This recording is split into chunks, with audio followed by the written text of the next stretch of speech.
Hi hello வணக்கம் மக்களே. இந்த பதிவில் நம்ம பார்க்க போகிற ஊர் என்னன்னு கேட்டிங்கன்னா வைத்தீஸ்வரன் கோயில். இது எங்கள் ஊர் தான். எங்கள் ஊரோட பழமையான ஒரு வரலாறு பற்றி தான் இந்த பதிவில் சொல்ல போகிறோம். அதாவது கேட்டிங்கன்னா இந்த கோயிலோட பேர் வைத்தீஸ்வரன் கோயில். வைத்தியநாதர் அருள்பாலிக்கிறார்.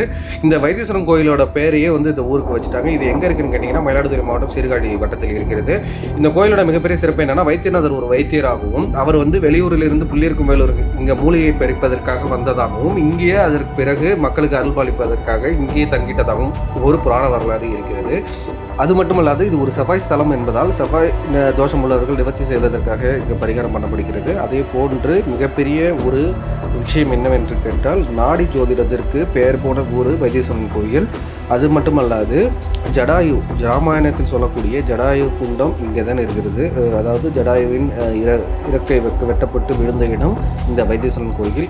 இந்த தலைவிருஷம்னு சொல்லக்கூடிய இந்த வேப்ப மரமானது 800 வருஷம் பழமையானது. அது மட்டுமல்லாது இந்த கோயிலின் மிகப்பெரிய சிறப்பு என்னவென்று கேட்டால், கல்யாணம் ஆகாதவர்கள் இந்த கோயிலுக்கு சென்றால் கல்யாணம் ஆகும் என்பது ஒரு ஐதீகம்.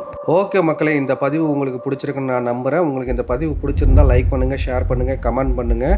இந்த வைத்தீஸ்வரன் கோயிலுக்கு எத்தனை பேர் வந்திருக்கீங்கிறத கமெண்டில் கண்டிப்பாக சொல்லுங்கள். வைத்தீஸ்வரன் கோயிலுக்கு சேர்ந்தவர்கள் எத்தனை பேர், எங்கள் ஊரை சேர்ந்தவங்க எத்தனை பேருங்கிறத கமெண்டில் பதிவு பண்ணுங்கள். ஓகே, இன்னொரு வீடியோவில் சந்திப்போம். பாய். போடா, ஆண்டவனே நம்ம பக்கம் இருக்கா.